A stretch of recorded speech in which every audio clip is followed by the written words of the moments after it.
ভারতের উত্তরাঞ্চলে টানা ভারী বর্ষণের ফলে দেশটির কাশ্মীর অঞ্চলে প্রধান বাঁধগুলোর সব গেট খুলে দিয়েছে, যার ফলে পাকিস্তানের পাঞ্জাব প্রদেশে ভয়াবহ বন্যার আশঙ্কা দেখা দিয়েছে।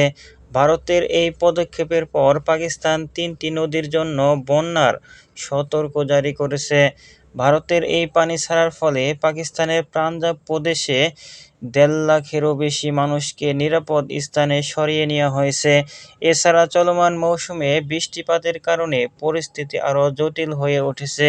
ভারতের স্বরাষ্ট্রমন্ত্রী অমিত শাহ ঘোষণা করেছেন যে ভারত আর কখনো ইন্দাস পানি চুক্তি পুনরুদ্ধার করবে না এবং পাকিস্তানে প্রবাহিত পানি ভারতের অভ্যন্তরে সরিয়ে নেওয়া হবে। পাকিস্তানের সাবেক পররাষ্ট্রমন্ত্রী ভুট্টো হুঁশিয়ারি দিয়ে বলেছেন যে যদি ভারত ইন্দাস পানি বন্ধ করে দেয় তবে ভারতের রক্ত প্রবাহিত হবে। এই পরিস্থিতিতে পাকিস্তানের প্রধানমন্ত্রী শেহবাজ শরীফ জানিয়েছেন যে ইন্দাস পানি চুক্তিতে কোনো পরিবর্তনকে যুদ্ধের কাজ হিসাবে বিবেচনা করা হবে।